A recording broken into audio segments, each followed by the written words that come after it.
매드팩토 관련한 말씀을 드리겠습니다. 매드팩토의 이제 고륙종 임상 1, 2상 관련한 첫 환자 투여가 완료됐다라는 발표가 있습니다. 고륙종이라는 건 뼈하고 뼈 주변에 그런 유골 조직에서 발생하는 이제 암이면서 전이 가능성이 대단히 높고, 그 다음에 전이 환자의 생존율이 20-30% 정도밖에는 안 되는 굉장히 위험한 암이면서 주로 어린이하고 청소년에 발병하는 소아 희귀암으로 미충족 수요가 대단히 큽니다. 그래서 FDA는 고륙종 환자에 대한 백도서팁 단독요법을 희귀소아질환 의약품 그리고 신속심사 대상으로 지정한 바 있습니다. 한국하고 미국에서 현재 임상 1, 2상 승인을 받았고요. 14세 이상 재발성 난치성 혹은 진행성 고륙종 환자 54명을 대상으로 해서 두 국가에서 동시에 임상이 진행이 되고 있습니다. 이번 임상의 목표는 백도서팁 단독요법의 안전성, 내약성, 그리고 약동학과 그 다음에 효능까지도 이제 평가하는 그런 임상이라고 볼 수 있고요. 백도서팁에 대해서 조금 더 말씀드리면, 이 백도서팁이라는 것은 TGF-β1, 즉 형질 전환 증식 인자를 타겟하는 항암제라고 말씀드릴 수 있습니다. 그리고 이 TGF-β라는 것에 대해서 조금 더 자세하게 말씀드리면은, 이 TGF-β라는 것은 전체 그룹입니다. 그러니까 약 30가지 이상으로 구성된 단백질로서 세포 외부로 분비되는 신호 전달 물질이다. 이렇게 이제 말씀을 드릴 수 있고요. 이 TGF-β 단백질은 세포의 기능을 조절할 뿐만 아니라 분화까지도 관장을 하고 있어서 우리 몸속에서 정상적인 세포에서도 대단히 필요한 중요한 일을 담당하는 그런 단백질입니다. 그러나 암화가 된다 그러면은 대단히 이제 치료하기 굉장히 까다로운 암을 위해서 일하는 그런 단백질로 변하는데요. 예를 들어서 암의 섬유화라든가 그 다음에 면역세포를 억제시킨다든가 아니면 신생혈관을 만든다든가 그리고 암을 전이시키는데 기여를 하는 그런 대단히 무서운 물질로, 단백질로 기능을 하게 되는 거죠.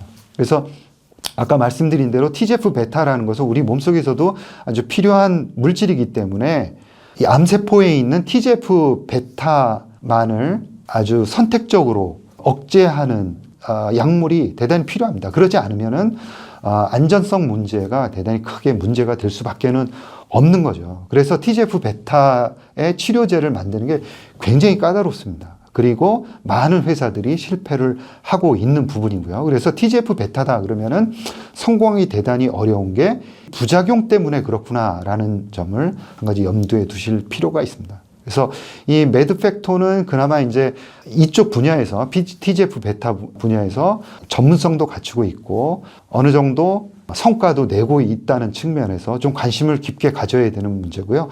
미충족 수요가 대단히 큰 분야. 예를 들어서 매드팩토 같은 경우에는 고륙종이라든가 그 다음에 대장암, 그 다음에 췌장암과 같은 그런 굉장히 치료하기 까다로운 암에 집중하고 있고 이 분야에서 만약에 어느 정도의 성과만 내준다고 한다면은 성공에 대한 보상은 굉장히 클 수밖에 없다라는 점이죠. 그래서 관심을 갖고 지켜봐야 되는 그런 기업과 기전 중에 하나다라는 점을 강조를 하고 싶습니다. 다음으로는 아리바이오와 관련된 말씀을 드리겠습니다. 아리바이오의 정재준 대표입니다. 저희 알바킹 유튜브에서도 한번 소개를 시켜드린 적이 있는데요. 이 정 대표께서 소룩스 지분을 인수를 했고 그리고 향후에 대주주로 올라선다라는 뉴스가 나왔습니다. 그래서 현재 12% 정도 지분을 확보했고 향후에 25%대까지 지분을 확보를 해서 최대 주주 지위에 올라서게 된다라고 발표를 했고요. 이 아리바이오는 이제 지난 3월에 코스닥 기술 특례 상장을 추진했지만 다시 한번 실패 고배를 마셨습니다. 그래서 이번에 이제 세 번째 추진이었고 이게 좌절되면서 향후에 상장하기에는 다소 이제 어렵지 않나 이런 판단을 내리고 소룩스 지분 인수에 나서지 않았나 이렇게 이제 시장에서는 예상을 하고 있습니다. 그래서 중요한 것은 지금 정 대표께서 이제 소룩스의 지분을 더 확보를 하면서 최대 주주로 올라서면은 그 다음에 관심사는 어떻게 아리바이오하고 협업을 해서 알츠하이머 치료제 물질 임상 3상을 성공적으로 실행해내느냐 하는 이 부분인 거거든요. 소룩스의 지분을 판 김복덕 이 대표께서도 지금 소룩스의 상황이 그렇게 녹록지는 않습니다. 전체 기업들, 이제 LED 시장에 이제 종사하고 있는 그런 업체들의 영업이익률을 보면 굉장히 그 이익률 자체가 아주 좁습니다. 그러니까 이익률 자체가 낮은 거죠. 그래서 어떻게 보면 영향을 받기가 굉장히 쉬운 그런 상황이고 중국 업체들의 경쟁력 측면에서 이제 열의에 있을 수밖에는 없다라는 측면이죠. 그래서 소룩스가 당장 경쟁력 측면에서 뭐 열의에 올라선다 이렇게는 보기는 어렵지만 장기적인 측면에서는 경쟁력을 확보하기는 대단히 쉽지는 않은 상황이다라는 점이고요. 그런 측면에서 소룩스가 아직은 그래도 견딜만 할 때 회사를 그래도 넘기는 거고요. 이 회사도 이제 소룩스도 바이오에 대한 그런 관심이 굉장히 많다라고 얘기를 하고 있고요. 이런 측면에서 어떤 그 둘 간의 이해관계가 맞아 떨어졌다라는 점이고 그런 측면에서 이제 M&A가 성사가 되었다라는 점입니다. 다음 달 30일에 소룩스는 임시주총을 열어서 사업 목적에 바이오를 또 추가한다고 얘기를 하고 있고요. 이런 측면에서는 향후에 이제 바이오 사업을 적극적으로 추진해 나갈 것으로 보이고요. 향후에 이제 전략적 제휴냐 아니면은 합병의 수순을 취하느냐 이 점하고 이제 굉장히 관심이 많은데요.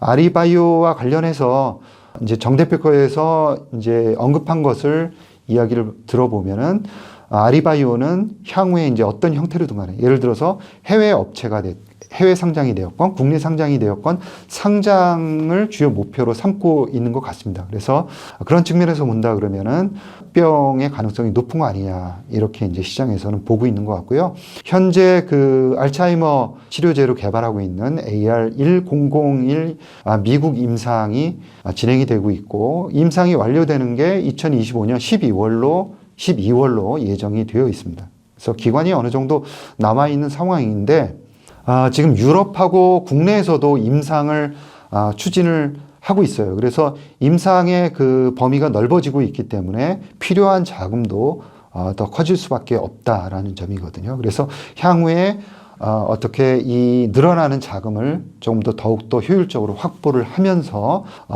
임상을 무난히 마무리하고 그리고 이 과정 속에서 또 소룩스, 그 다음에 아리바이오의 그런 주주들의 요구를 만족시켜 나가느냐라는 점에 그 포인트를 두면서 행보를 관심 있게 좀 지켜볼 필요가 있다라고 생각을 합니다. 다음으로는 아스코와 관련한 말씀을 드리겠습니다. 지난 AACR 다음으로 열리는 아스코 미국 암학회에 대해서 관심을 가질 수밖에 없는데요. 이 아스코에서는 우리나라에서 진행되고 있는 아주 중요한 그런 임상들에 대한 임상 결과들이 발표가 됩니다. 그래서 6월 2일부터 6일까지 이제 진행이 되고요. 우리나라 업체들로서는 가장 큰 주목을 받고 있는 업체는 유한양행입니다. 그래서 유한양행의 렉나자가 관련한 데이터들을 발표를 하게 되고요. 렉나자는 2021년 국내에서 비소세포 폐암 치료제로 조건부 허가를 받았습니다. 그리고 현재 단독요법으로 1차 치료제로 허가를 신청해 놓은 상황이고요. 이번 아스코에서는 비소세포 폐암을 대상으로 아미반타맙하고 병용해서 치료한 장기 추적 결과 그리고 두 치료제를 병용 치료한 그런 결과에 대한 순환 종양 DNA, 즉 ctDNA에 대한 액체 생검 연구 결과를 포함해서 총 4건에 대한 임상 결과를 발표하게 됩니다. 다음으로는 레고캡 바이오와 관련한 건데요. 레고캡 바이오는 허투 양성 진행성 유방암 오픈 라벨로 임상 1상 연구 결과를 발표하는데요. 지난해 2022년 12월 달에 발표한 그 데이터에 대해서 조금 더 숙성된 데이터와 조금 더 많은 환자들을 대상으로 한 데이터를 이번에 발표할 계획입니다. 그래서 레고캠 바이오에 있어서 상당히 이제 중요한 데이터이기 때문에 관심이 필요하고요. 다음으로는 GC셀에 대한 얘기입니다. GC셀은 관계사 아티바를 통해서 현재 제대열 NK세포 치료제인 AB101과 리툭산과 병용 치료해서 이제 비호지킨 림프종 단독 그리고 병용 임상을 지금 실시를 하고 있는데요. 지금 임상 1, 2상에 대한 첫 데이터를 발표를 하게 됩니다. 그래서 이제 NK 세포 치료제로서는 어떻게 보면 우리나라 그다음에 전 세계적으로도 상당히 의미 있는 초기 효능 데이터가 발표가 되기 때문에 관심이 필요하다. 이렇게 이제 말씀을 드릴 수 있고요. 또 하나의 그 NK 세포 치료제 NK 맥스는 이전에 TKI 그 억제제의 치료에 실패한 경험이 있는 비소세포 폐암 환자에 대해서 화학요법하고 병영 치료한 SNK01에 대한 안전성하고 효능 데이터를 발표하게 됩니다. 이 임상은 임상 1, 2A상입니다. 따라서 효능 데이터까지도 발표가 되기 때문에 특히 관심을 가져야 된다라는 거고요. 지금까지 이제 NK 세포 치료에 대한 설명을 드렸고요.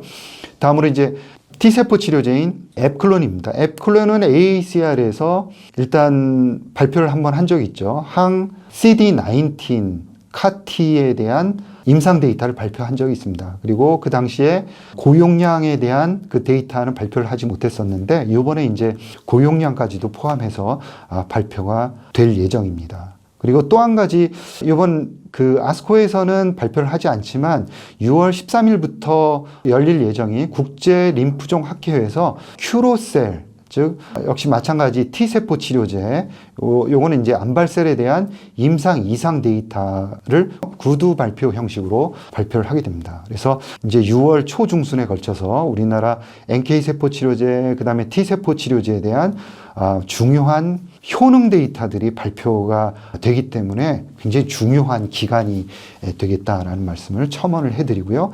다음으로는 면역관문 억제제 중에 하나입니다. ST큐브의 항 BTN1A1에 대한 임상 1상 데이터도 발표가 됩니다. 그리고 루닛이 데이터를 이번에 이제 한 5개 정도 임상 결과를 발표를 하는데 주로 발표되는 그런 연구들은 림프구의 인공지능 분석입니다. 이 발표가 한 2개 정도 있고요. 그 다음에 허2라든가 허3, 그 다음에 MET 클러딘이라든가 MUC 같은 그런 그 단백질들, 그 다음에 수용체들이 얼마나 발현이 되어 있는가라는 그런 발현 레벨을 측정하는 발현 수준의 탐색 결과와 관련된 그런 연구 결과를 발표를 할 예정입니다.